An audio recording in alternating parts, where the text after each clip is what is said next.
I'd like to convene the meeting of the Darien City Council for March 6th. Please stand and join us in the Pledge of Allegiance. I pledge allegiance to the flag of the United States of America and to the republic for which it stands, one nation, under God, indivisible, with liberty and justice for all.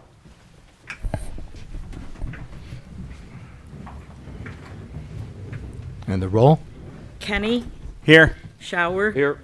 Sullivan, Here. Gustafson, Here. Clistic, Here. Vaughn, Here. Belzak, Here. 7 present. We have a quorum. It takes us to questions, comments, and announcements of a general nature. We put this on our agenda a number of years ago. It allows residents to come forward to address the council on items that are not on this agenda, just so they don't have to wait till the end of the meeting. So if there's anyone who would like to address the council on an item that's not on the agenda, please come forward and state your name.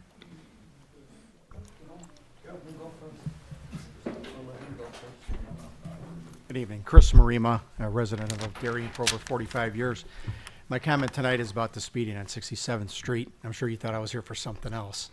But after the meeting and listening to Mr. Gomback with his traffic calming issue on 67th Street, which I used to do that in the Village of Woodridge as a police officer for 35 years at the traffic division. I did that, all the traffic calming and all the traffic studies for the speeding autos and everything. So I took a drive down there the day after your meeting. I went to Westmont Post Office, figured I'd come down 67th Street and see what all the commotion was about.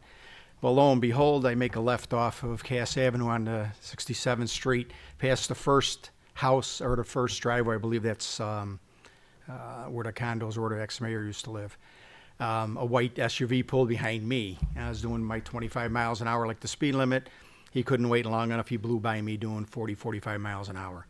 Slowed down a little bit when he got to the traffic calming and slided right through it.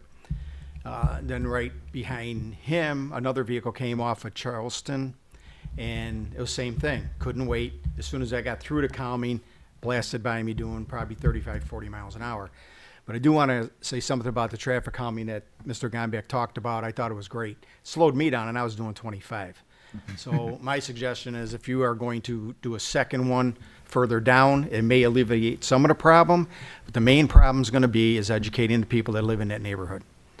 Because those two people that blew by me, they weren't using that for a cut through. That's a long, I didn't realize how long it was when I came off of there. I'd stay on 63rd Street. You know, there's no lights and then make a right onto Clarendon Hills. I wouldn't use it for a shortcut. But all I can say is that I thought it was a good idea that Mr. Gomback did down there. And if you put a second one down there, that would be fine. Talked to my wife about it, so we went down there the other day because she wanted to see it. And lo and behold, I only had one car behind me, and they were antsy to get by me. I wish they would have passed me because as soon as I get up where I guess the school buses all parked, there was one of Darien's finest sitting there running radar. But she had just pulled in, so she was going to suit her. I was glad I saw a squad there. But the main thing is everyone that lives in that neighborhood off of 67th Street, educate your neighbors too. Not just the people that don't live there. Because most of the time, the people that are violating that 25 usually live in those areas. And that's all I got tonight. Thanks, Chris. Nice job. Thanks, Chris. Thank you. Yeah. Thank you. That road is just broken. Good evening. My name is Heather Roscoff, and I live at 6709 Clarendon Hills Road. And I am just here to talk about the sidewalks that are going to be installed and the traffic light. I understand the traffic light and why it wants to be installed because I've lived there for many years and I've seen fatalities on that corner. But my concern is it's going to cause a lot more traffic for the homes that are near that traffic light. And I really don't believe it's going to make a difference in accidents happening there. I think people are going to speed up when they see a yellow, and they might actually be worse accidents. So my concern is, one, our property value and more accidents happening there. And then I would also like to know, is there a plan that you guys have in place? Because just a week ago, I got this orange flyer on my door stating that this is going to happen in the beginning of March, and it's going to last until the end of July with us not having our driveways to park in, and I haven't heard anything more besides that. So I'm concerned as far as when is it going to start, as far as landscaping, Also, how close is this sidewalk going to be to my home? Because we measured our neighbor who lives on the corner that has a partial sidewalk, and it is 21 feet from the curb to the start of that sidewalk.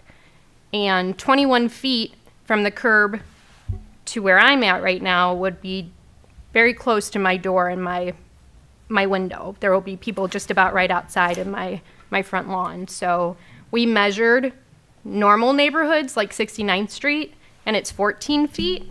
So that would be better. So I'm just concerned if there's a plan in place, when exactly is all of this going to happen? I do have I'm a gardener, so I have a beautiful tree I just planted 3 years ago in my front yard. If you guys go up 21 feet, it's going to be right smack there where I have that tree planted.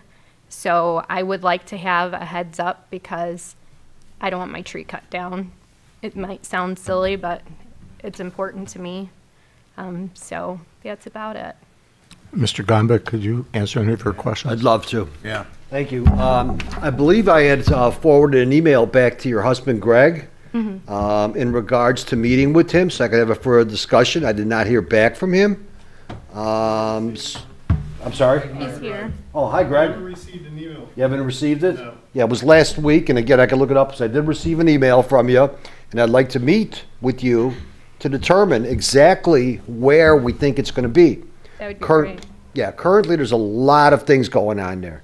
You know, we have ComEd involved, we have the street traffic signal, and there was a study that was completed in regards to what's there now, what the light will do. There was a lot of different options that we looked at, from stop signs to turnabouts to additional flashing signals, so on and so forth. This was the best opportunity. And obviously, this has been going on since probably 1980 with this intersection. So again, it is an improvement. To what point? You know, it's been calculated, if you want to say, by the traffic engineers and vetted by the traffic engineers that this will help. Now again, it's not to say that there may not be accidents from people rear-ending each other. So again, the conclusion was, and the city council granted this project to move forward. In regards to the sidewalks is a neighborhood sidewalk program. There's I'll refer to it as the west side and the east side. Right. The east side has no opportunity really to get to a link on Clarendon Hills Road besides crossing Clarendon Hills Road, and that means children and women with babies and strollers, people just casual walks, that they want to stay in their quadrant of the block, if you want to say. It gives them an opportunity also to go to Community Park, a clear link, whether it's children, so on and so forth. There's also a pedestrian signal that's going to be installed at either Maple or 71st and Clarendon Hills Road, again, to create that link for people to be able to cross safely through a pedestrian signal that will be activated. So again, I have no problem. I will meet with you guys, and again, you know, we're waiting for the surveyors, which are scheduled tentatively for towards the end of March. March for the Correct, surveyors. at least the surveying. The surveying basically will tell us where the property lines are and where the sidewalk is to go. Our goal is not to go in there and ruin the countryside. If we have to meander the sidewalk, yes, we'll meander it, definitely. We have lost quite a bit of our property already with the bike path and then putting in the left turn lane. With And our the, house is 1950, so we're closer to the street 14 feet than our neighbor's home. sure, and I understand that. I get that. When you say the bike lane was part of the right-of-way, so when you say you lost property, you never, Didn't we lose some We of our lost front yard? the bike lane when you expanded Clarendon Hills Road and resurfaced it and put the bike lane in there. It- We the- lost part of it because you recurved just beyond our property and filled our ditch. Well, the Then ro- the left turn lanes went in, and you took even more, and then the street light now sits in our front yard as well. there are no left turn lanes on Clarendon Hills Road, so When the I'm, original bike path was built, there was not. No, now there is. There is. There The is. bike path was redesigned.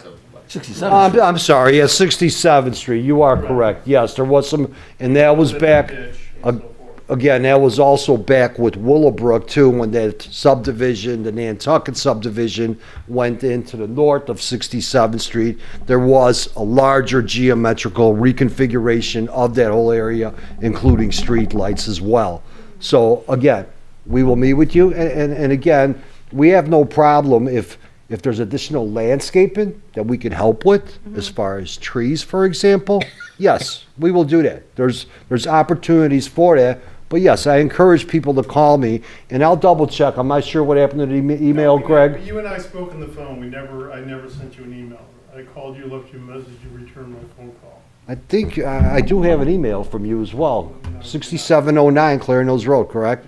Okay, well, I'm not going to get into that debate now. Our neighbor Kurt may have, because he was going to email you, so he may have actually emailed. He might have emailed Lester too. So I know there's been a few neighbors that we've been talking to. So No, and yeah, no, I appreciate being able to meet with you and at least have some details and a plan so we know what this is going to look like. well, just not to not avoid any further communication gap, let me get your Sure. address. I got the address, but your name and number, please. And I'll just walk over here. yeah, let me know when's a good time to meet, and I'll be more than happy to meet with you guys out there. That would be great. Anyone else? Hi, everyone. Good to see everyone again. It's Dave Kaduk on 67th again. I'm going to start with something positive here. We recently got a dog, and we use the dog park down at Oldfield. It's awesome. It's like the best dog park I've ever been to. Now, granted, we just had a dog, and I've never really been using him, but awesome. Whoever was in charge of that, great work. We love it. Beautiful there. I did bring a guest with us here today. This is my daughter. You want to say hi? Hi, Can you introduce yourself? Hi. I'm Coraline What's your dog's name? Ringo. Ringo. Good name. Nice. Yeah, so I've obviously been, involved in the traffic and speeding issues on 67th. Obviously, I've been talking a lot about it. Coraline wanted to come with and just kind of see everything, see the mayor, see how this all works. So she was just kind of interested to come and, just be a part of this as well, as it does affect her. She does want to play in her front driveway. She does want to rollerblade out there, those sort of things, and it's just a little bit dicey these days with how fast people go. I don't have anything real specific. I know I was just here 2 weeks ago. I'm going to be here again in 2 weeks. You guys, I'll start bringing cookies or donuts or something. I promise this will not be a burden to everyone. I did want to just share a couple of things. One of the things, because I don't learn my lesson, I built another mailbox, and this one's even better than the other ones. I encourage you to drive by it. It really is. It's big. I poured concrete myself. I have no idea how to do it. It's awful. Job. Whoever does that I don't get how they do that. It's impossible. But I put it up there, but it took a lot of time. So I was out at the end of my driveway a lot the past couple of weekends. It's been nice. And people walking by, driving by, a lot of them stopping and like, what's going on? Did somebody hit your mailbox? I'm like, somebody's hit a lot of my mailboxes. Telling about the website, look at all the videos, those sort of things. But a lot of people walking by too, and they're saying like, yeah, we love to walk this area. We live in Willowbrook, we live in Darien, and we love to walk this stretch, but there's not sidewalks the whole way. It's a little dodgy, a little dangerous, and there's been a couple of close calls. So, they're just like really appreciative of what we're doing. We're trying to slow things down and just make it safer. And again, we do appreciate what everyone's been doing, your attention, the police department, Mr. Gombeck, everything that you guys have been doing, really super appreciate it. And I just want to make sure that we continue with that process. The bollards are working. I saw the other day you put the speed tracking thing up and then they took it away and they're analyzing the data, so really exciting. Want to see what happens there. But just wanted to share that a lot of people driving by. On the flip side too, my head inches from the driveway trying to nail something up there. People whipping by 45 miles an hour, just completely oblivious to some poor guy trying to fix his mailbox there. So we had both sides of things. So that's all I really wanted to talk about today. But again, I appreciate it. Love what you guys are doing. Dog park again, awesome. Keep that up. And if there's anything I can do, any questions, anything, please let me know. Do you want to add anything? Well, I really like to rollerblade, and people go really fast past my house, and it can be kind of scary because I could get easily run over when I'm rollerblading, and yeah. I didn't tell her to say that. That was No. That was very well said. That's very brave of you Very to well talk. said. Thank you very much. That's a very, Yep. maybe we should have you come over here and sit up here on the, Yeah, I think so. So Okay? Way to Thank you for your go. time. I appreciate it. So. Thank you for talking. One comment, 2 weeks, the council is canceling the meeting. We Okay. mentioned it earlier, there's no agenda item, so just so you can plan accordingly. It'll be on again 2 weeks after that. I'll update the website then. All right. Thank you. Thanks. Thank you. Thank you. Slowdown67th.com. Yeah. Interesting. I can't follow her. Yeah. Tell me like a rollerblade. Yeah. I can't rollerblade either. Obviously, I got one of these as well. My name is Scott Nicholson, 6718 Clarendon Hills Road. Mr. Gombeck, I appreciate the information that you shared as far as the feasibility studies and the engineering studies. But it would be really beneficial if we were able to share that with the residents on Clarendon Hills Road. I don't know if any council members live on Clarendon Hills Road, but what's proposed definitely is a quality of life issue as well, right? Listening to Heather and the, infringement on their property potentially. Those accidents, we've lived there for 23 years. It's an ongoing issue. There is no question. It's a speed issue. It's a diversion issue off of Route 83. And to really understand what a stoplight is going to do, I'd really like the information that is behind that, because I don't really understand how that's going to be solving the problem. Quite frankly, if you put a pedestrian walkway in half a mile down the road for fair access and fair crossing, you're going to have a problem. I was standing out in front of my house tonight. A car goes flying by at 50 miles an hour. Directly across from me is the speed radar there. When we raised a complaint, I don't know, Vic, was it 20 years ago, and they did a speed study on that road, the average speed was 40 miles an hour on Clarendon Hills Road. And so it'd just be interesting to understand what other alternatives were explored. To me, stop signs make more sense, periodically placed throughout the road. It diverts it. It's going to slow down speed, slow down access. So having information and not being surprised, that's probably my biggest issue. And I know that's the biggest issue there. We just didn't have any access to any information on the decisioning, and we live right there. It affects us more than it does anybody. Mr. Nicholson, we had a lot of people over a year ago come to us and ask for several things. They asked for sidewalks on the east side of Clarendon Hills Road, and they asked for a crosswalk to the community park. Alderman Vaughn, he took all of those calls, and he brought that forward. And a lot of the concern is, you have high school students whose families live on the east side of Clarendon Hills Road, and they're going to walk down to Hinsdale South High School, but they have no sidewalk to walk down to Hinsdale South High School. They cross over to the east side, the west side, and they have that sidewalk. That was one of the factors we took into consideration. The other thing with regard, you mentioned put stop signs at intermittent places. We learned that people, when that was done, people would hit that stop sign, go through it, and then speed up even faster till they got to the next stop sign.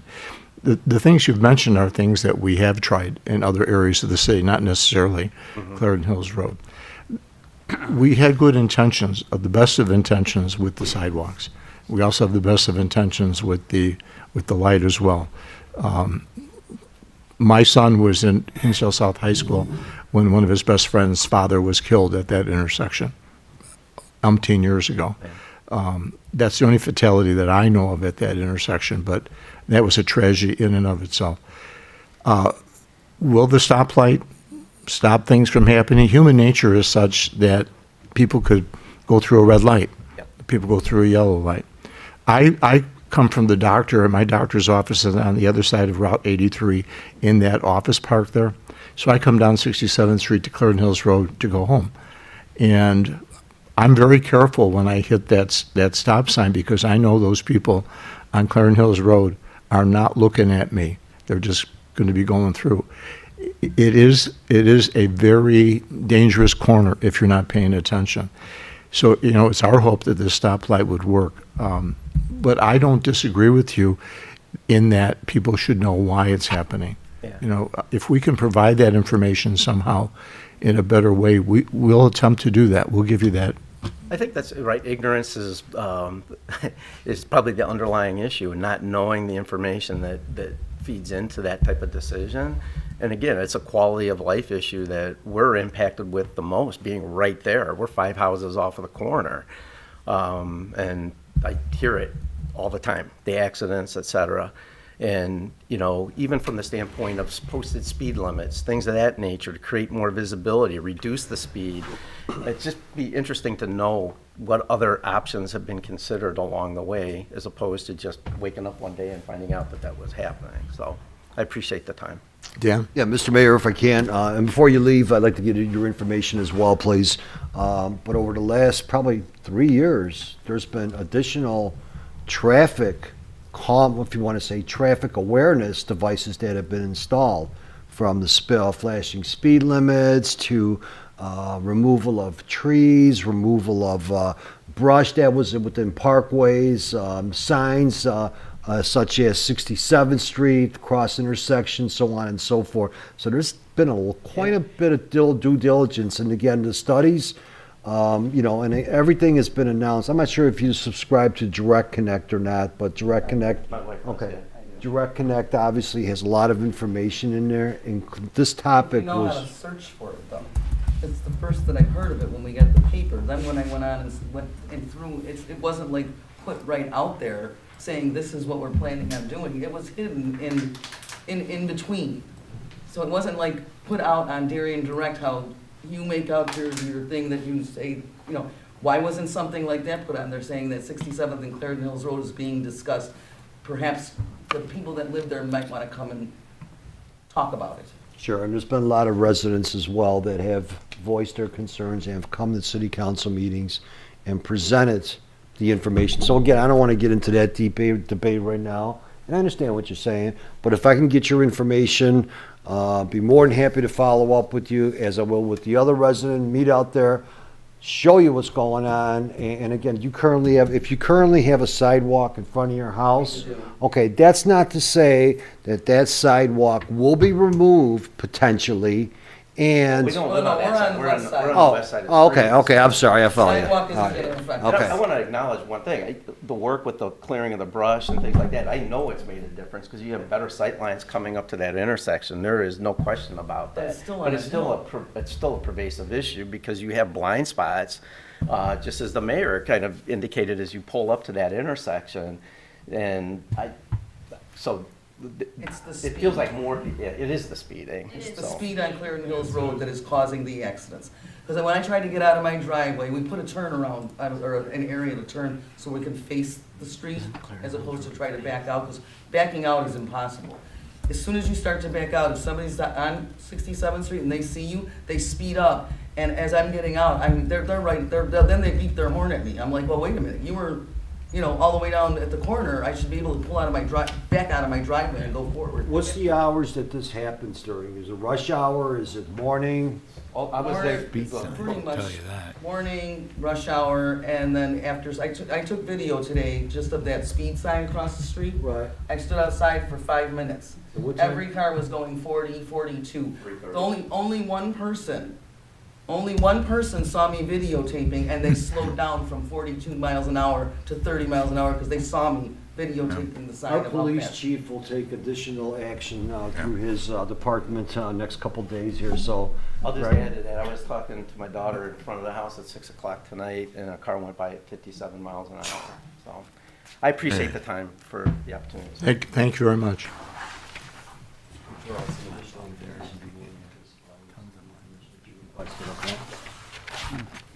Hello again. I'm Sarah Koza. I live on 67th Street, down the street. And I was here 2 weeks ago because the weekend before, our mailbox got hit. Whoever hit it, I mean, I've got video from my doorbell phone number? camera. Yeah, You please. hear it. You hear the accident happen. Oh, it is? Yeah. Awesome. And then they proceeded further down the road Hi, Scott, I'm and doing hit okay. another mailbox. I mean, that'll stop soon enough. And when I was up here, something really stood out to me because you had mentioned that the issues were around Richmond. And I have driven down 60, I drive down it a lot. I live on the road. And I have noticed 5 separate spots where there are 2 sets of tire tracks on the parkway. Meaning 5 times since grass went dormant in the fall, someone has driven completely off of the road. It's scary. One of them is right by my son's bus stop. Another one is down by Richmond. Another one is by Coraline's bus stop. And then there's 2 at Bentley on either north side and south side of the intersection.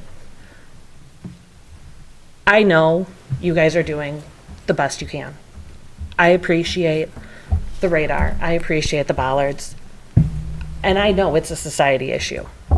People have no patience. I personally set my cruise control to 25 miles an hour so that the radar says 25 miles an hour. And I try to take up as much of the road as I can so that I'm an obstacle for people.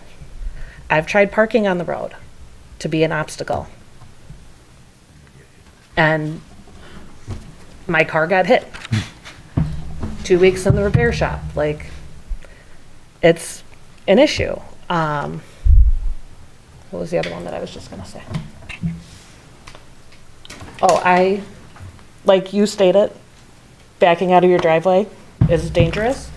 I back into my driveway every time. I back into my single car garage door with 3 inches of clearance on either side. Gotten really good at it too, of course. But I back in so that I can pull out of my driveway and feel safer.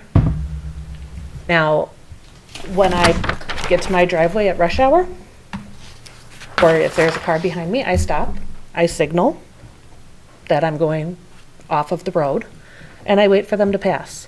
And I have people honking at me and flicking me off in front of my own house. Laying on the horn. When you're trying to turn into your Trying to driveway. turn my driveway, Yeah. laying on the horn. I have to stop and keep hitting my brake to make sure that they see me, like, because people aren't paying, I work at a collision center. We're booked out to July. We haven't had any snow, no ice. It's because of the way people are driving. They're not paying attention. It's very scary. And I will say too, that those tracks that I have seen, they were before snow. It's not, I mean, like, they wouldn't have left a mark if there was snow there at this point in time.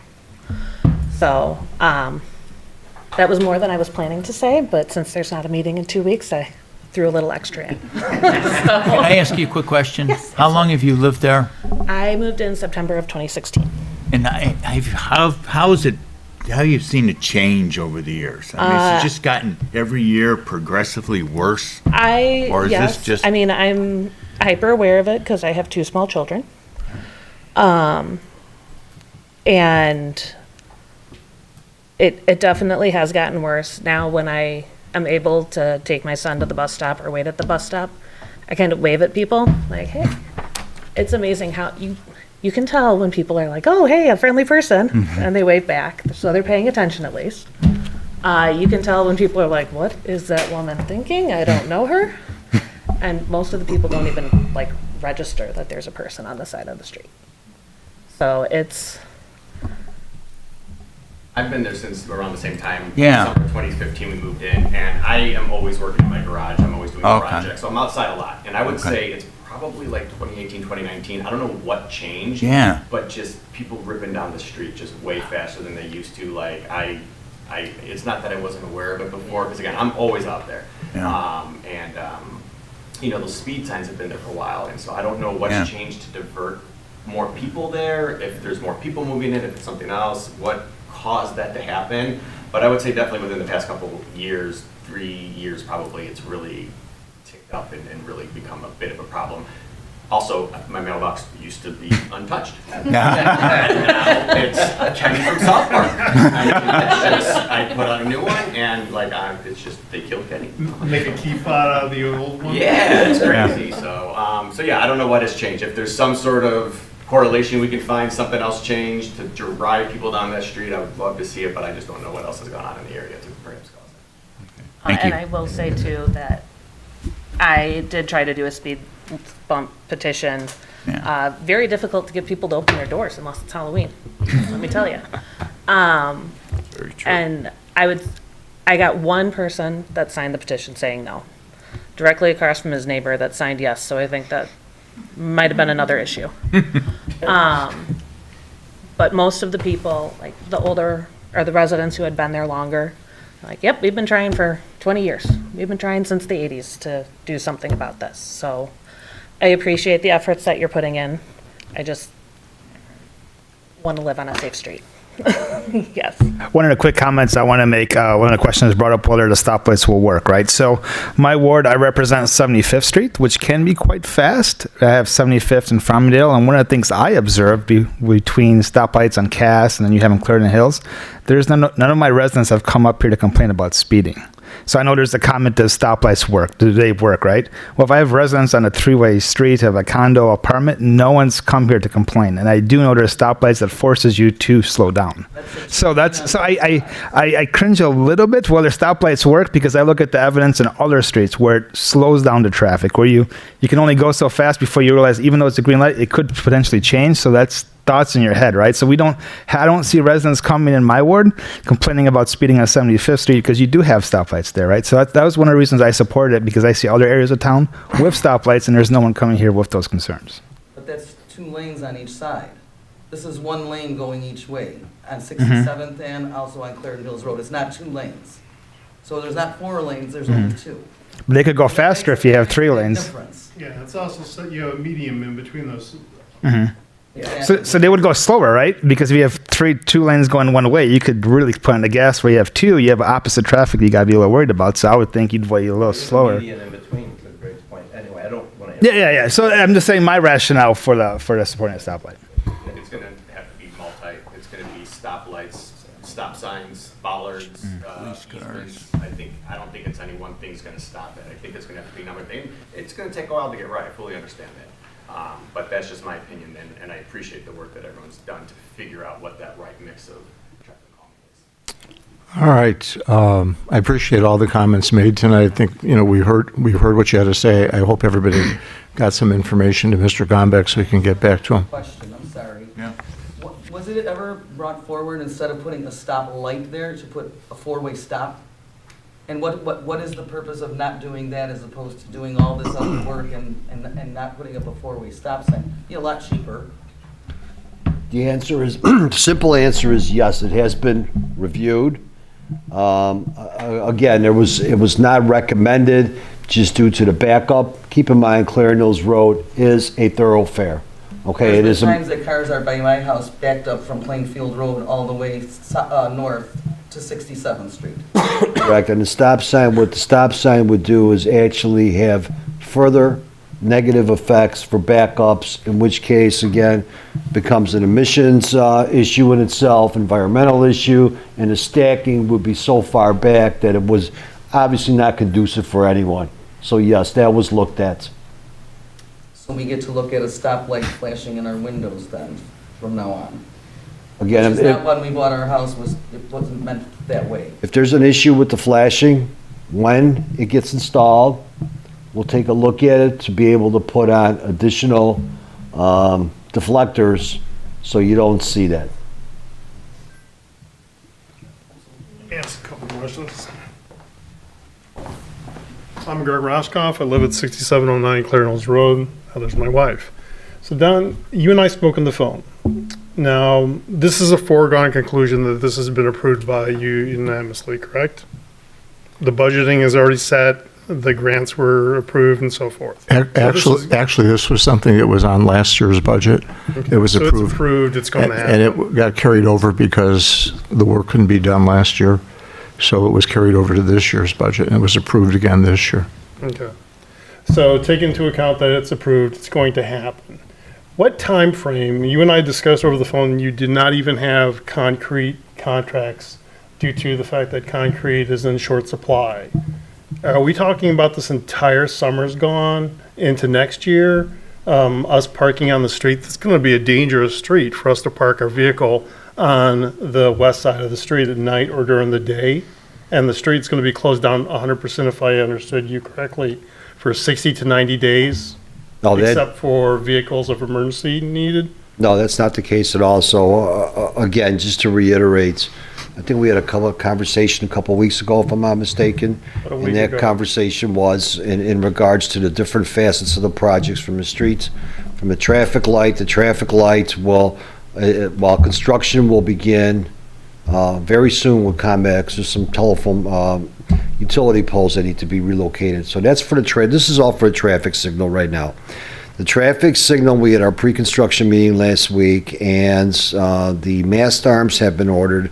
The weight on the mast arms from the manufacturer is approximately 6 to 7 months. Meanwhile, May 1st, the infrastructure for the actual traffic signals will begin. That means installing the wire, installing the foundations. So that's the first segment of that scope of work. The second segment is the actual sidewalk. The sidewalk is a separate contract aside from the traffic signal. The sidewalk is scheduled to at least be surveyed and laid out towards the end of March. Once that's done, once the surveyors come out there, we, city staff, and or residents will obviously see where the sidewalk is being installed. There'll be a lot of foot traffic out there. Again, those orange flyers were to bring attention to people like yourself and to say, hey, what's going on out there? We're more than happy to meet with everyone and anyone at any given time. So again, we're going to look at the sidewalk path, the meandering, trying to save mature trees, or will save mature trees, in addition to add additional landscaping when and if needed. There's also going to be additional limited storm sewer work, which means that if a sidewalk is too close to a ditch, that we don't want someone falling off of it into the actual ditch. So we're looking at safety as well. But, excuse me for the interruption, but you're not going to cover any of the ditches, correct? Moving from the north to the south on Clarendon Hills Road, There's- on the west side or the east side of the street? There's an area there that's basically is an overflow route, and I know we spoke of that. Correct. It So goes back that to answer, Dale Street behind us. right, that answer is, you are correct in that, saying that. There might be other portions on Clarendon Hills Road that may have their ditches enclosed, depending on what the circumstances, and making sure that it's not an overland flow for flood mitigation to the west of Clarendon Hills Road. In conjunction with what I said about closing the roadway, we're looking at closing the roadway for no more than 7 days between 67th Street and Plainfield Road to get all the driveways, because the sidewalk is going through the driveways, so we need to coordinate that. Take all the aprons out. Correct, the aprons, and so make sure that residents don't have, more than, 4 days or individual days of inconveniences and ongoing inconveniences to, if you were to do it in segments. So our goal is to, within 7 days, that contractor will need to complete all the aprons. There'll be, everything else will be done. Concrete, or we're not talking just gravel. They'll actually have to concrete in segments along the way, so our aprons. They may be pulling out the existing asphalt, the existing concrete, putting stone in there temporarily until they can get all the forms down the entire roadway and pour. Is there going to be a concrete shortage this year? I have not heard of that. Yes, and we did speak of that. Last year, towards the end of the year, there was a concrete shortage. What that meant exactly, I'm still unsure of that. Is there going to be a concrete shortage now? Have not heard that. Again, we're not going to shut down the road and start construction if there is a concrete shortage, and that's the primary reason that it was not completed last year. So theoretically, starting in May is when you're basically going to start destroying, or doing the construction. Am I correct in that assumption? No, we're starting the construction on 67th Street from ComEd to the traffic signal to the actual concrete vendor, along with I should say the sidewalk project, along with the pedestrian signal. So through all this time, beginning anytime now, from ComEd to the vendors, there'll be some work that's going to start to show up. Okay, close to my 67, the Clarendon Hills Road, 3 houses down from me. Correct. Okay. Theoretically, when is this to be completed? My goal is to be July 4th. Okay. Do you think you're going to be on that goal? I haven't started anything yet. I can't tell you. You know, if it's my goal, I will make every effort to complete it with the most, Okay. with the minimal disruption as possible. But are all contracts in line, everybody on board? Yes. Everything is scheduled? That's all we have left is the sidewalk pre-construction meeting, and I'm waiting for confirmation on the layout crew from our engineer, which is scheduled tentatively for the end of March. All right. Thank you for your time. I'm sorry, I have one more question. You said it's gonna be closed down for a week, the road? Potentially a week, yes. So, I'm stuck in my house for a week? I wouldn't mind it, but I'm just asking. If you want to be stuck in the house, we're more than happy to accommodate that. Not with him all day, not all day. The answer is, the answer is no. We're going to be requesting of residents to park on the west side. Why on the west side? And again, we're willing to help any resident that has difficulties not to be able to park on the west side for whatever reason. The goal of it to be on the west side is so that the crews can form, can have concrete trucks basically adjacent to that sidewalk, so there's no mishaps with potential accidents of the vehicles, residents' vehicles. So we want to make sure those residents are on the other Okay, side. We're on the west side, so it's not. You're not gonna be- affected. But are we gonna be able to get out to like go Yes. to the store? Yes. Oh, okay. Nope. When you say you're closing down the road for a week, it makes me think. It's no different than Darien Fest, basically, is what we're doing. Oh, okay. Yeah, you're not ripping up the street in any way, shape, or form, No, correct? no, No. no. Okay, that was what. Minimal disruption for the actual pedestrian signal, whether we're gonna bore it for the trench for the actual electric, or we're gonna open cut it. But that'll be half a lane at a time, and those are some of the logistics I'm trying to figure out at this point yet. Okay, I just wanted to make sure I would be able to, if I had. You will be able to go anywhere you want, Okay, good. and if you don't, you have my phone number. Thank you. Okay, any other questions? Okay, we're going to move on then to approval of our minutes. I need a motion to approve the minutes of February 21st, 2023. Moved by Alderman Shower, second by Alderman Vaughn. Any comments or questions? If none, the roll. Shower. Aye. Vaughn. Aye. Belzak. Aye. Gustafson. Aye. Clistic. Aye. Kenny. Abstain. Sullivan. Aye. 6 ayes and 1 abstain. The minutes have been approved. Takes us to receiving the communications, and I know there's some communications here. Alderwoman Sullivan. Thank you, Mayor. So I have received an email, well, I've had an ongoing email communication with resident Mel Gregory, and this is regarding the frontage road from Cass Avenue, this is North Frontage Road, all the way to Lamont Road. There's been ongoing issues with the fencing and cars veering off the road, taking out the fence, taking out signs. Been working in cooperation with Dan Gombeck. I know Mayor has talked to IDOT as well. We have put in some curve signs over by the Carmelite St. Therese Shrine. There's a flashing slow down sign. But, basically in a nutshell, Mel Gregory has written saying he appreciates the city, addressing these issues with IDOT, but he wants to reinforce that we need our City of Darien to draft and implement an ongoing plan to hold IDOT accountable to the proper as well as timely maintenance of all related state roadways, because North Frontage Road is a state roadway within City of Darien boundaries.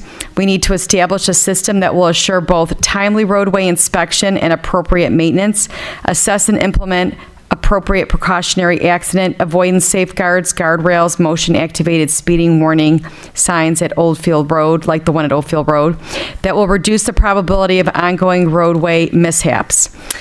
He talks about I-55 frontage roads. Safe Forward is currently a low priority on IDOT because there is works in the, on the low of the priority list with IDOT. And he really is encouraging all of Darien City leadership to drive the roadway, just like people talked tonight about driving up and down 67th Street, to see the shortfall where IDOT is not repairing the roads, or they'll come out and repair part of the road, but then within usually 3 days, the fencing that is gone again. So I know Dan has responded. He's trying to elevate this with IDOT.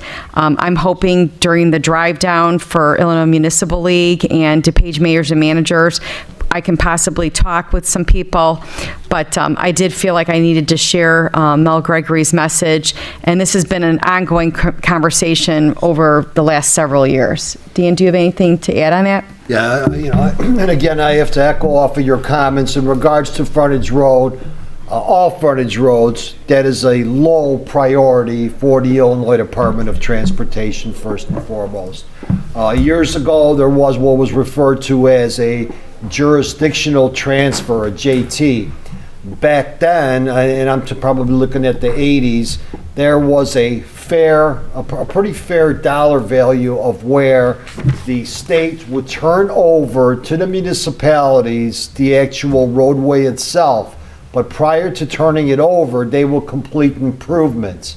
Those improvements included potential sidewalks, resurfacing, lights, when I say lights, street lights, and or storm sewer work. Those days back from 20 years ago are not as generous as they were.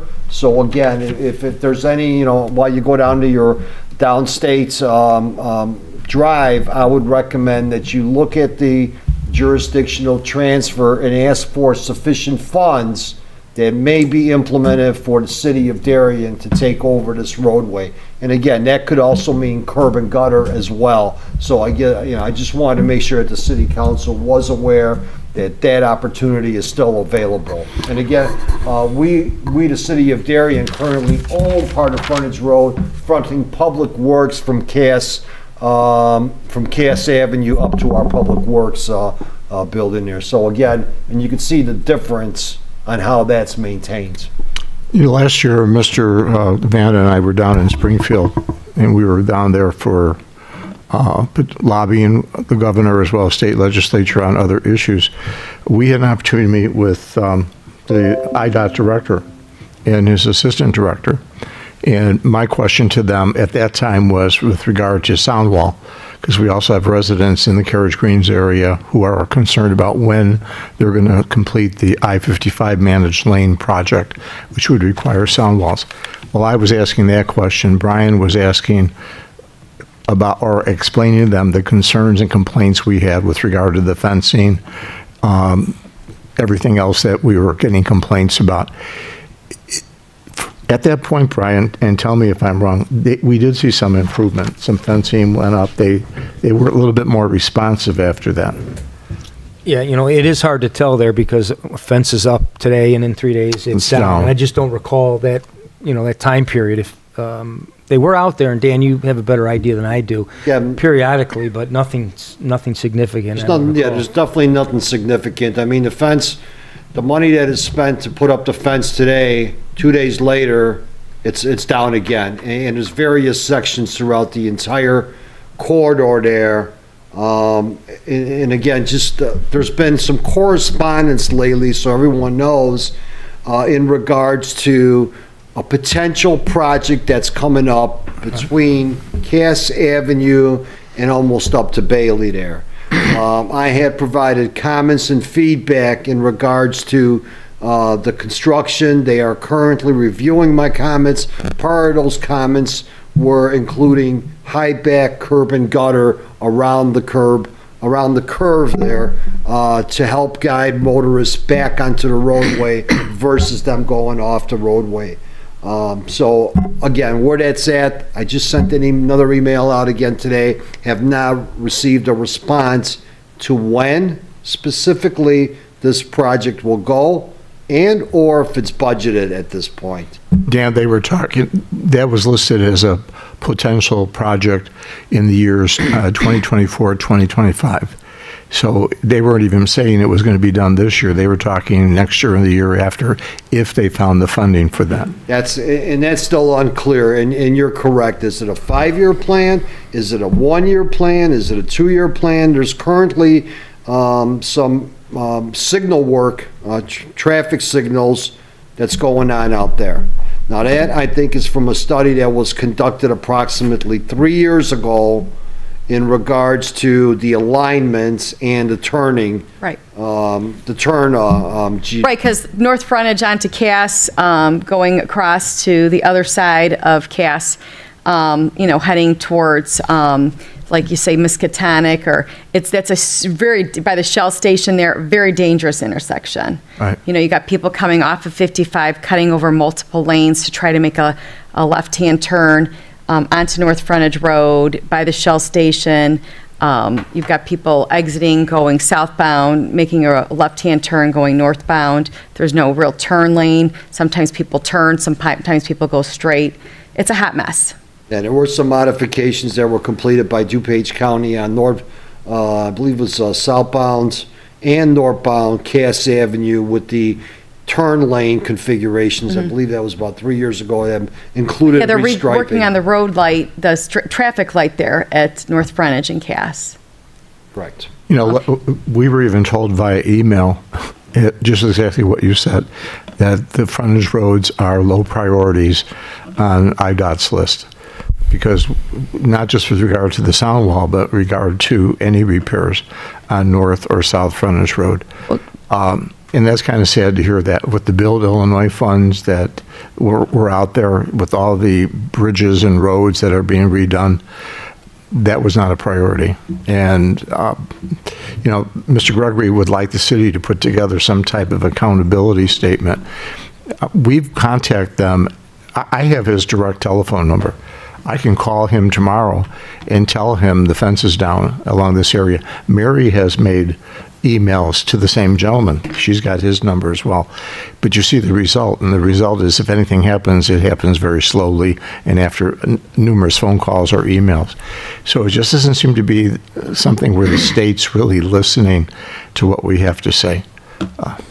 Dan, though, it was good news when you got that notice, I think the mayor got it, that this was at least in the 5-year plan, because it's pretty significant improvement. It's not a patch and a new fence. Oh, definitely, yes. So It's 100%. that's good news that we're closer. It's just, obviously, somewhere within that 5 years, we'd like a much better idea, and hopefully the sooner the better. But I don't know that we even expected that at the time, because I think we're focusing on even the ongoing maintenance. So somewhere it got put on that Yeah, it list. did get elevated. It got elevated to a project.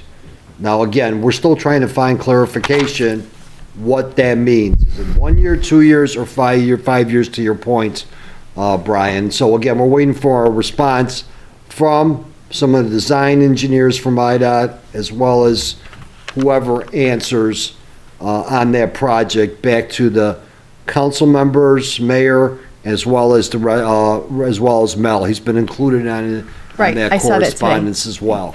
Now, when that project is worked on, when that project does occur, people need to understand that from Mount Carmel to Bailey Road, North Frontage Road will be closed. I don't know all the logistics yet.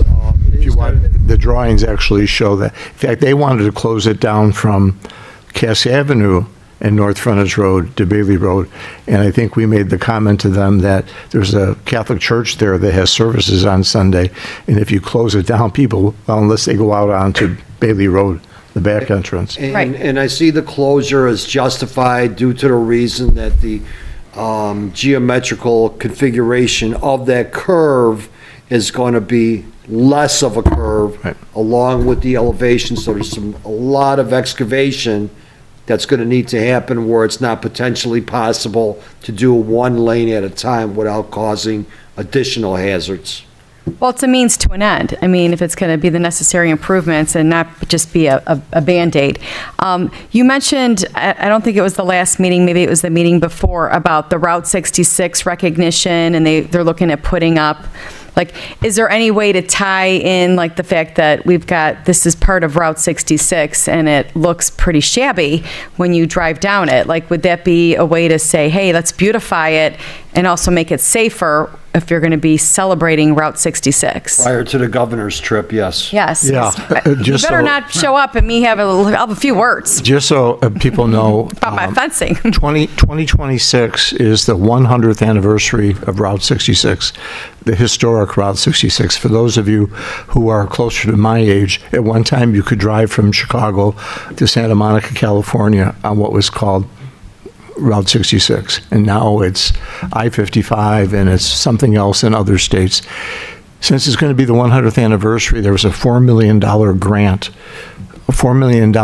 given to the Tourism Bureau, Illinois Tourism Bureau, to have these 6x7 monument signs.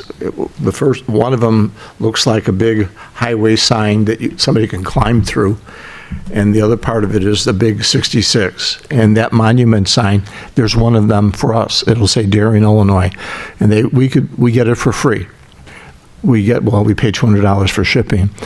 But we install it, and that's our cost, but they would like us to put it somewhere along historic 66, which is North Frontage Road.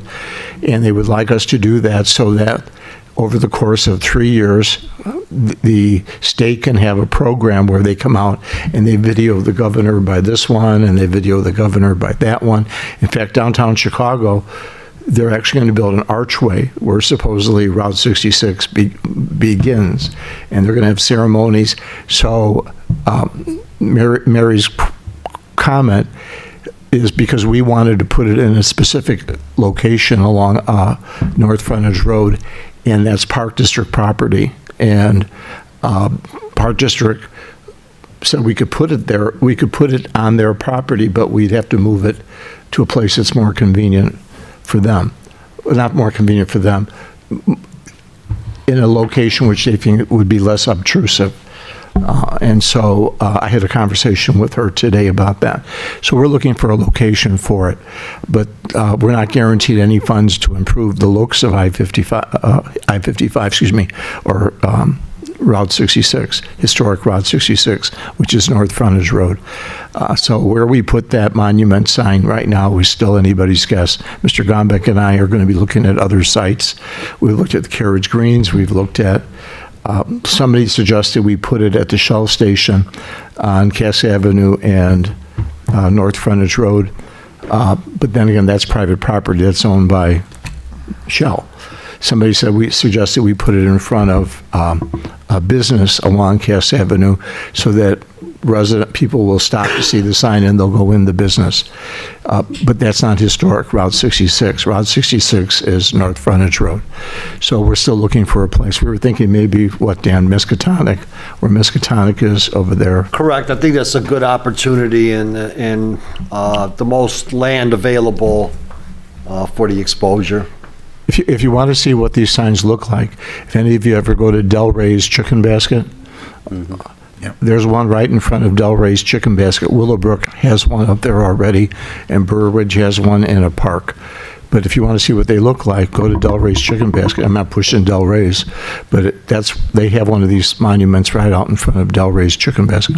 I think ours is going to be a little bigger than Del Rey's. Yeah, I think ours is going to be bigger. I think ours will be nicer because it'll say Darien, Illinois, and not Willowbrook, Illinois. Thank you for the continued conversation efforts, and we're going to keep forging ahead, pressuring, raising awareness, and chipping away at trying to get some improvements made. In the meantime, I hope they can just come out more frequently, repair the fencing.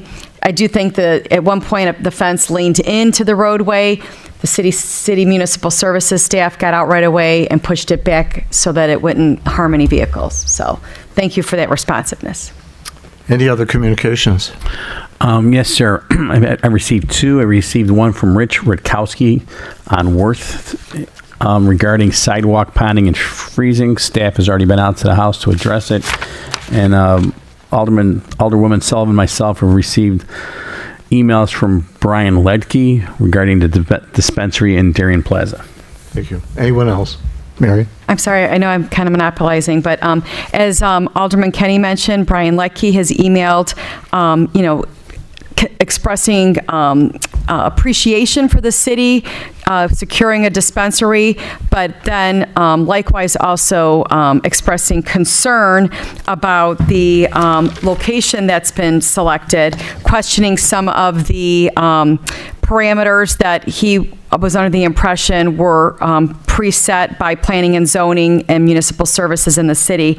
I believe Administrator Vanna is going to address those, but some of the conversation that's out there is obviously the location, the proximity to schools, playgrounds, and daycares, the combination of a cannabis dispensary being so close to a bar, restaurant, and liquor store, and so easy to get off of I-55 and back on. Some people would think of that as a negative. Some people might think of that as a positive.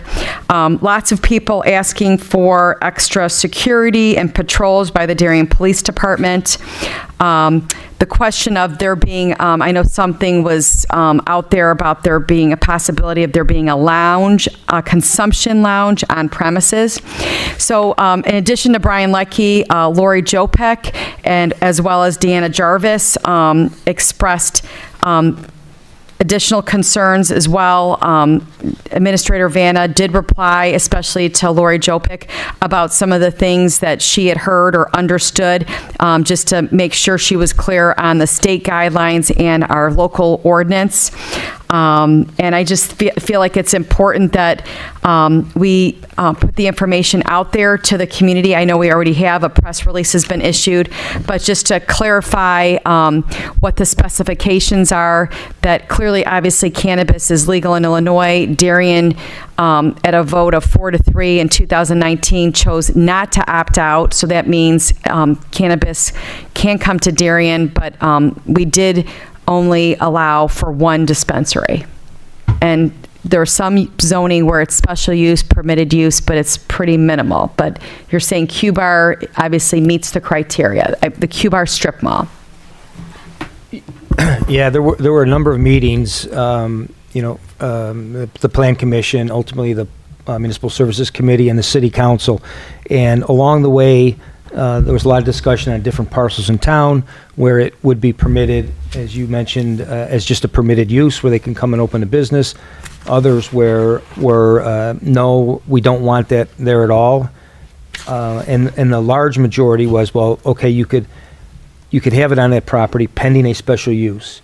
This particular property, as the discussion came from the Plan Commission, their recommendation was a distance requirement between schools and facilities. And that ended up at the City Council, and that any restriction is not included in the final ordinance that was approved by the council. And there's still some confusion that there's a state law that has distance. The only state law in terms of distance is one dispensary from another.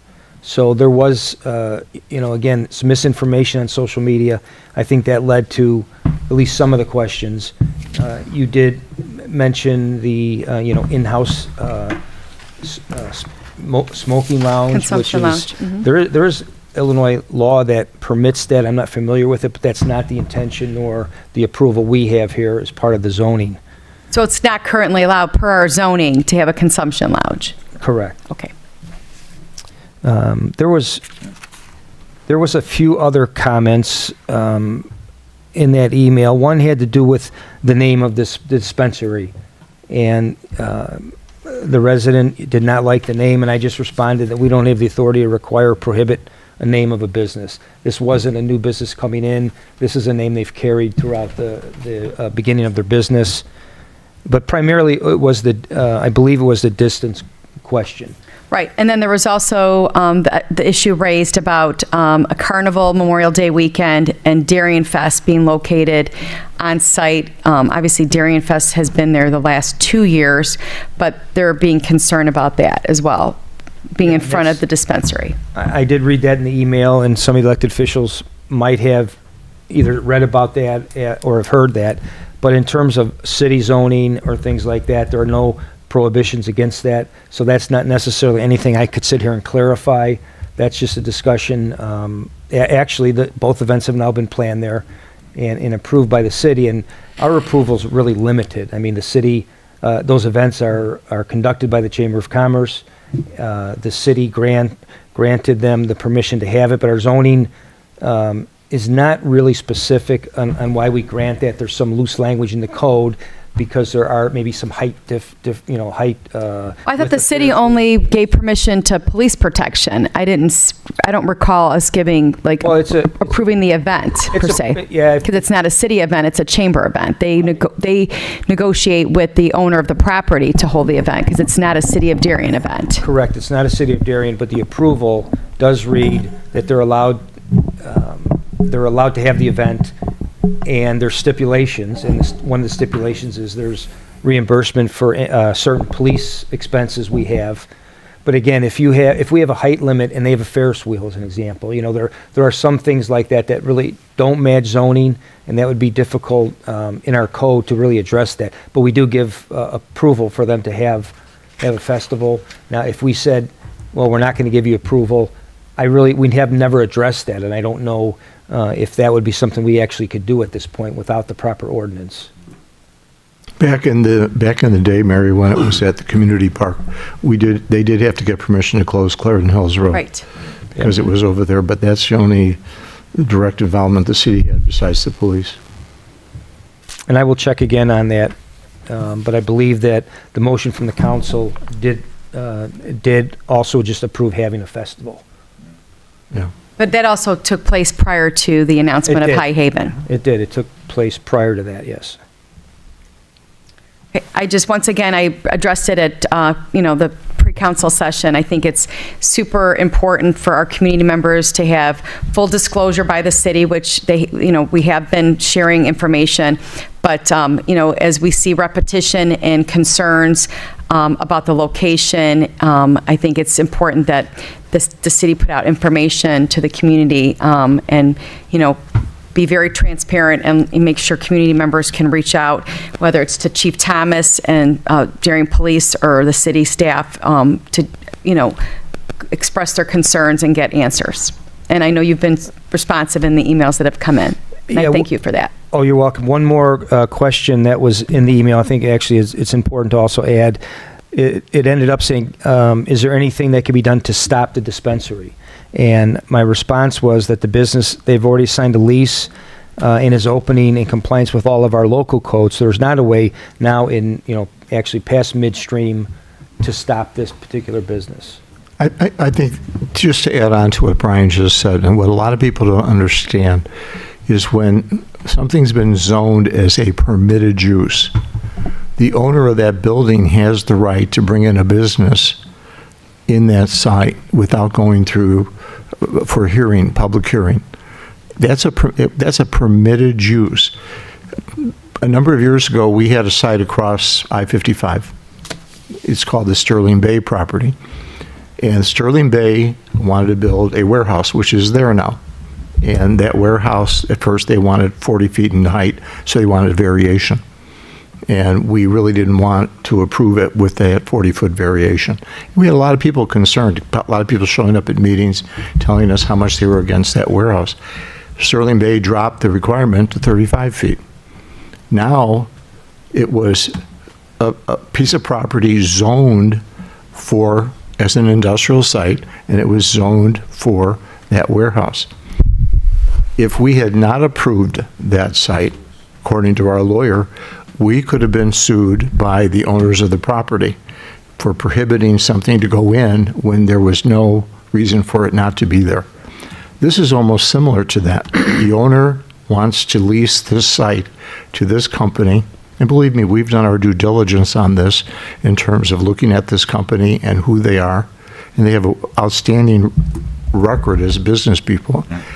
So he has a right to lease it to them.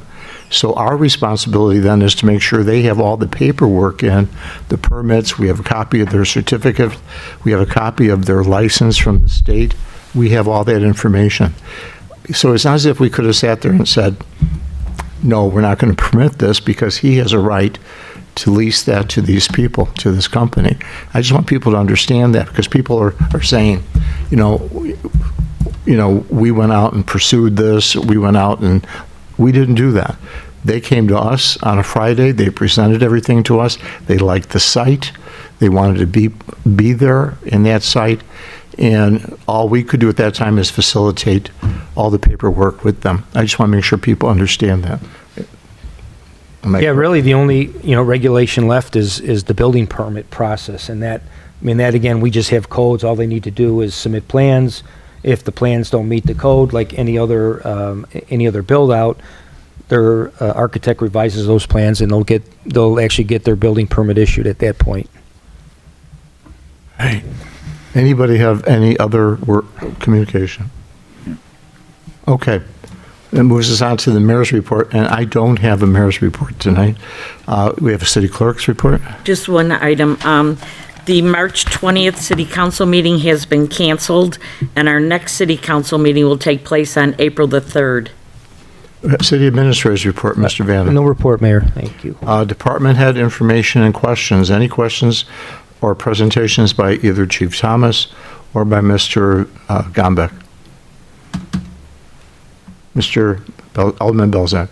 Dan, to clarify, we're not seeking any eminent domain actions about taking any private property for the sidewalk. It's not going to be on, I've heard someone saying they put something on my property. It's not on anyone's property. That is correct. Everything there is in the right-of-way, and the goal is to keep it within the right-of-way at minimal disruption to any private property.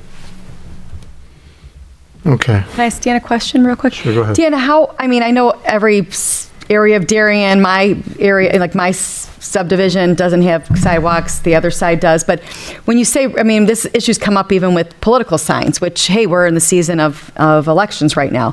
What typically would you constitute the right-of-way or the parkway that belongs to the city, even though, people think of their whole front lawn as their whole front lawn, but how much space is that typically? Isn't that usually typically 10 feet? Within the rural areas, in other words, with no sidewalks, that area is approximately 15 feet from the edge of the roadway. Okay. We're not going out there with a tape measure, and if it's 14 feet, we're not out there measuring. The reasonable effort is approximately 15 feet.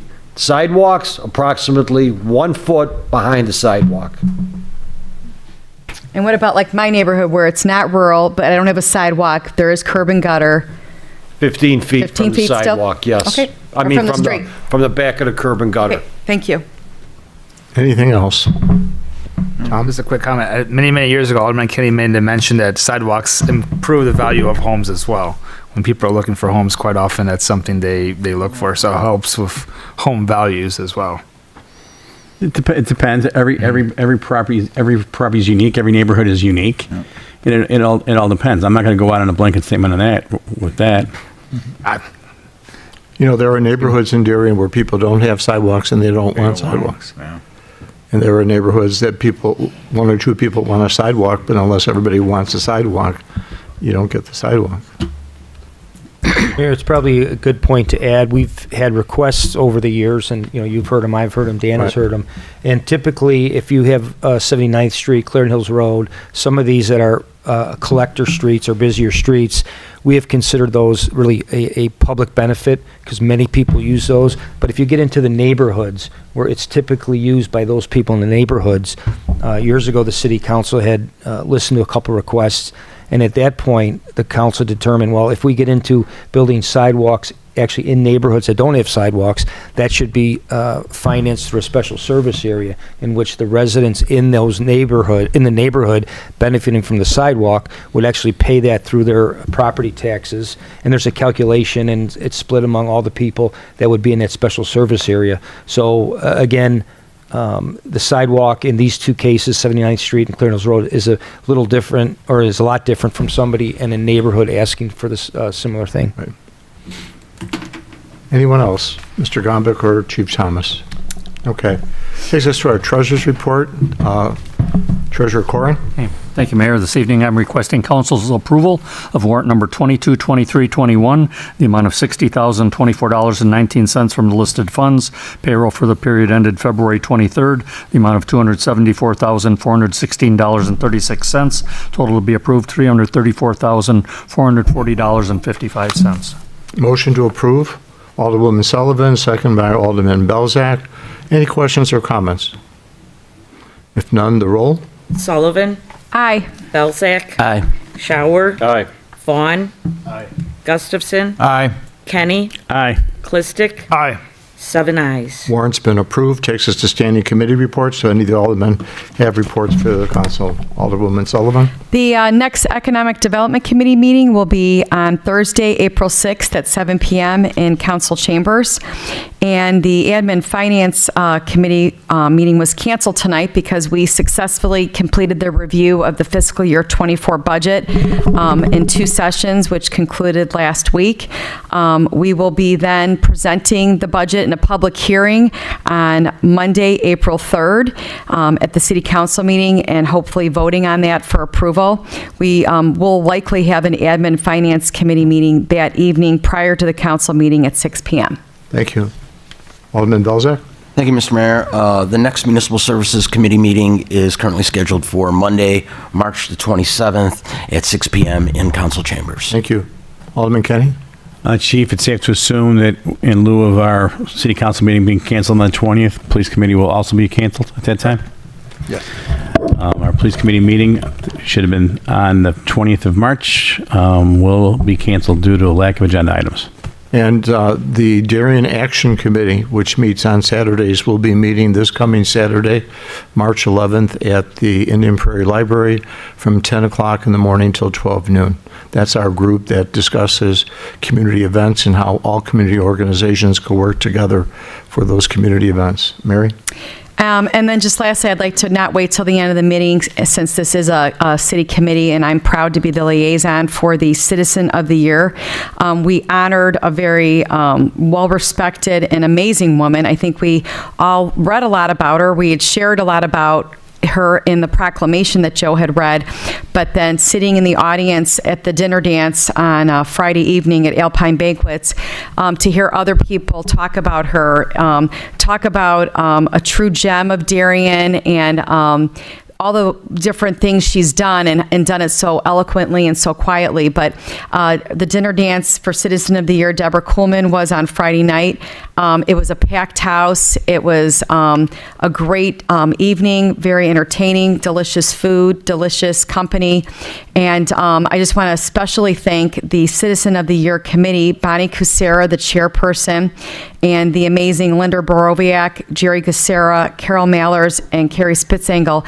I mean, they worked really hard to put that event together, but all the things they did prior to that with the promotion of the Citizen of the Year nomination, the review, the actual selection, and then the cake and I get yelled at because it wasn't cake anymore, the desserts and coffee after city council meeting, but an amazing group of individuals that donate their time. And once again, congratulations to Deborah Kuhlman on being recognized as the 2023 Darien Citizen of the Year.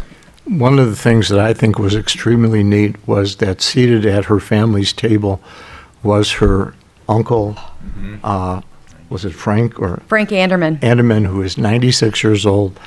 You know, and the Anderman and the Bushman Bushmans. families were the original founders, the first, and the Cass. They settled this area, and he's 96 years old. He's sharper than me, I'm just telling you, and he's got a few years on me. So if you want a history lesson on Darien, you can find Mr. Anderman. I did go over and say hi to him and talk to him, so you have to talk kind of loud because the hearing is not what it used to be. But talk about an interesting family. I didn't know her as well as I thought I knew her until I heard all these things read. So she truly is an outstanding lady. And what she does very quietly, and she's very humble about it. And I think people like that are the people that we see win these awards. They're not people who seek that glory. They're people who are just doing it quietly, day by day. Well, that was that the presentations were recorded. So if you want to learn a lot about, it's all you want to online. learn about Darien history, you can go to our channel right now while that's running. If you want to see if you want to see what it looks like, there was a gentleman who recorded the whole thing. Is it on Channel 6? Yeah. Yeah, I don't know if it's there yet, but it will be. For our recording? Yeah, the one Al did. Yeah, that usually takes a week or so. 'Cause Yeah. Right. he But works the on whole, making the it. event will be on Darien Channel 6 and also on the Darien website. You can access it. And we did have it was really exciting to walk in and obviously besides the receiving line, seeing Deborah, right next to her was not Shammy, because she did have Shammy, Jeremiah, the therapy dog, who has, made his way around the country. And that was really sweet to have an opportunity to meet Jeremiah. I don't know if many people knew that, but her brother's Matt Coleman, who was a long-term employee, retired several years back, but he was here probably over 30 years. It was good to see him. He hasn't been around for a while, so again, another connection to the city. All right. Nice event. It was a wonderful event. Nice event. Questions and comments, agenda related. Anybody have questions regarding anything on our agenda? Just state your name. Hi, I'm Rachel Lazich. I'm a resident of Ward 6 off of Bedford. I know we kind of beat the topic to death tonight about Darien Fest and Summerfest, but as a local mom, 3 kids, Q-Bar parking lot is not an ideal location for an event like this. There are issues when it comes to safety and small children, and if we are positioning this as a festival for families to be at, this is not a location I would take my kids to. With the addition of the dispensary, again, I think the majority of the concerns tonight were not about the business itself, but rather the idea that we would host 2 family-friendly events next to a bar, a liquor store, and a dispensary. I don't think it gives a very good face of really who Darien is, who our residents are, and where we want to go in the future. I sat here at that meeting when everyone who was in attendance, all alderpersons voted yes for it to be there, but as Mary said, that was before we knew the dispensary was going to open. So for future thinking into 2024, I would urge us all to be creative in where we can host an event, and maybe some healing with our park district might go a long way in hosting an event that is safe for all residents to attend and really gives a great visual on who Darien really is. Thank you. Thank you, Rachel. Thank you. I will simply say that we have been extremely creative this last year in trying to select a site for the Chamber of Commerce. We've looked at the intersection of 75th and Plainfield Road, or Clarendon Hills Road. That would have cost significant money in terms of rerouting traffic around 75th Street. We've looked, the Park District is clearly, they will tell you that the chamber could go there, but they will also tell you that there'll be a significant dollar amount that has to be paid for that. We have communicated with the Park District. We feel we're in good communication with the Park District, but they have concern about preservation of that park. And it's a separate taxing body. It's a beating. And we can't force the issue with regard to saying you must take Darien Fest in the park. We cannot close 75th and Cass. If you could only imagine the screams that would occur from people if 75th and Cass were closed. So we're limited. Other communities like Westmont can close anything from 55th Street to Ogden Avenue along Cass Avenue. They can do that because they control that. We don't. County controls 75th. County controls Cass Avenue. So we have been creative. We've had many discussions about where to put this and put it at. And we even thought about having it on Argonne's property. That thought came up. But the problem was parking and traveling from the city to the site. All those ideas have come up. Now, will we stop trying to be creative? No. We will continue to try to be creative and find a place for Darien Fest. Maybe someday we will find a way to have it back at the park.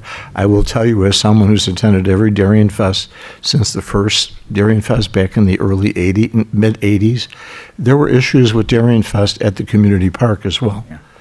They involved the residents whose homes were right across the street. People who lived on Clarendon Hills Road couldn't get out of their driveways, because they were closed down for Thursday, Friday, Saturday, and Sunday. So there were issues over there. The chief wasn't chief when we had Darien Fest at the park, I don't believe. But we had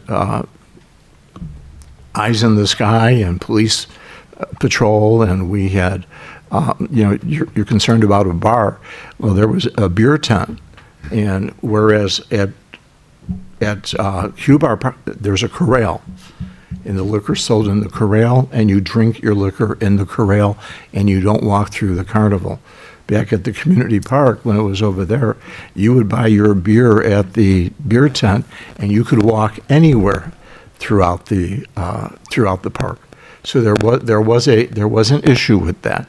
So in terms of safety, in some respects, in terms of the alcohol, I would prefer to have it in one location. Now, if it ever went back to another location, I would make sure that Darien Fest had all their drinking contained in one area, whether it was at the community park or anywhere else. So I'm not in support of prohibition by any means. So if that's what you took from my prior No, I statement, my didn't. apologies, because that's also not who I am. I believe all of us have decisions to make, and if you want to visit a dispensary, great. It is great for our fiscal bottom line too, and I understand that. But when I think about packing up my boys for a family-friendly event, it's not going to the Q Bar parking lot in 100-degree weather on a parking lot in front of a bar, a dispensary, and a liquor store. And so when I talk about Darien Fest, maybe we don't try to be Darien Fest. Maybe it's a reimagination of what Darien Fest is. Darien Fest to me is a cookie cutter of what other areas are doing. Would it be so challenging for Darien to be different? And what would be bad about being different? Nothing's bad about being different.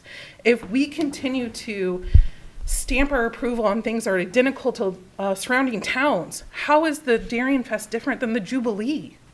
And my family goes to the Jubilee. It's in a park district, and it's in a safe location for my children to play and be. And that's how we perceive it. But why does Darien Fest have to be the Jubilee? It doesn't have to be the Jubilee. So when I talk about being creative in our problem solving, maybe that's part of the creativity that we are missing as a city, is how do we do something that would be better, that would make us stand out, that would pull people into Darien, so maybe they would go to the Q Bar afterwards, or maybe they would visit the dispensary if that's what they choose to do, or maybe they would head down to TGI Fridays and catch a burger before they leave, or Wayback Burger. We can't continue to do the same thing and to think that we will be successful in doing so when a lot of families in the area, it's not because of what's opening there. I don't think that's the issue. I think the issue is location of where we are positioning ourselves this family-friendly event. And so I don't want you to think that it's us against the business. It's not. We understand that there's a need for it. But reimagination of what we do could allow for our summer festivals to thrive in a very positive way. May I ask a question? Sure. What is your understanding of who runs Darien Fest? I understand that we don't run Darien Fest, Okay. but I also know that I just want to make sure you, I just want to make sure you understand that. Okay. understand, Alderman Kenny, that we all sat up here, not we, I'm not an alder person, that you all sat up here and you approved it. So as a city, we do have choice about what comes to our city. And so maybe we as a city say, the way that it's proposed isn't appropriate for us anymore. Can we work with you to provide something that is appropriate for our town? I'm just a No, because some people think because it says Darien Fest, they believe it's the City of Darien's Fest. And I just want to make sure that we're on the same page. We're that's on all. the same page. Okay. Happy birthday, by the way. Thank you. I see you. Thank you. Woo, happy birthday. By the way, Rachel, we have a Darien Action Committee meeting on March 11th. That's a committee that is rethinking all the activities and bringing groups together, and you're welcome to attend that. Thank you. I appreciate that. All right. Old business moves us to old business. We have no old business. It moves us to our consent agenda. Bear with me. Item A, consideration of a motion to approve a resolution approving the 2023 City of Darien zoning map. Item B, consideration of motion to approve an ordinance amending Section 3-3-7-4D of the Darien City Code. Item C, consideration of a motion to approve an ordinance abating property tax heretofore levied by ordinance number 02812 in the amount of $304,750. Item D, consideration of a motion to approve an ordinance abating property tax heretofore levied by ordinance number 01118 in the amount of $387,150. Item E, consideration of a motion to approve a resolution authorizing the mayor and city clerk to execute a contract with Orange Crush LLC for the 2023 street program as per the following schedule of pricing pending 2023-2024 budget approval. Base bid, $206,402.75. Alternate 1, patching, $108,000. Alternate 2, Darien Club Drive, Limerick Court, and Galway Court, $583,239.75. Total cost, $1,897,642.50. Item F, consideration of a motion to approve a resolution accepting the unit price proposal for analytical soil testing fees from Clean Soils Consulting, LLC, at the proposed unit prices for certain waste for a period of May 1st, 2023 through April 30th, 2024. Item G, consideration of a motion to approve a resolution authorizing the mayor to execute a contract with Yellowstone Landscape Group in an amount not to exceed $178,267.50 for the city's 2023-2024 tree trimming and removal program. Item H, consideration of a motion to approve a resolution authorizing the mayor to execute a contract extension with SKC Construction Incorporated in an amount not to exceed $227,580 for the 2023 crack fill program. Item I, consideration of a motion to approve a resolution approving a contract extension with SKC Construction Incorporated in an amount not to exceed $15,000 for the 2023 City Hall parking lot seal coating and striping. Item J, consideration of a motion to approve a resolution accepting a proposal from Rags Electric to install a backup electrical disconnect and generator plug-in at the 75th Street pumping station in an amount of $11,155. Item K, consideration of a motion authorizing a contingency in the amount of $2,000 for restoration and unforeseen work that may be required for the backup electrical disconnect. Item L, consideration of a motion to approve a resolution authorizing the purchase of one new Caterpillar Model 305-07CR mini hydraulic excavator from Altifer Cat in the amount not to exceed $90,050. Item M, consideration of a motion to approve a resolution accepting proposal from Rags Electric Professional Design Services related to the geographic information systems mapping for streetlights and infrastructure in an amount not to exceed $14,000. Item N, consideration of a motion to approve a resolution authorizing the mayor and city clerk to execute a contract with True Green Limited Partnership for 6 various fertilizer applications and 3 applications for planting beds and weed control with riprap areas and tree fertilization for 75th Street in an amount not to exceed $76,756 for the 2023 landscape fertilization services. And item O, consideration of a motion to approve a resolution authorizing the purchase of the Phase 1 leak logger program consisting of 52 leak logger units from Gutterman Incorporated in an amount not to exceed $58,965. Motion to approve. Alderman Shower, seconded by Alderman Kenny. And the roll. Shower. Aye. Kenny. Aye. Gustafson. Aye. Sullivan. Aye. Clistic. Aye. Vaughn. Aye. Belzak. Aye. 7 ayes. The consent agenda has been approved. It takes us to new business. There being no new business, that moves us to questions and comments and announcements of a general nature. Does anybody in the audience have any comments that they would like to add at this time? This is usually why we do it at the beginning of the meeting, so you don't have to wait till the end. But you guys have been real patient, so I thought maybe one of you has a comment to make. But if not, do any of the aldermen have anything to add? Mary? I just want to wish Alderman Kenny a very happy birthday. Thanks for spending your birthday with us. We all feel special and honored. And yes, the Darien Women's Club is going to present Glamour Gala on Sunday, April 16th at Ruth Lake Country Club from 11 a.m. to 3 p.m.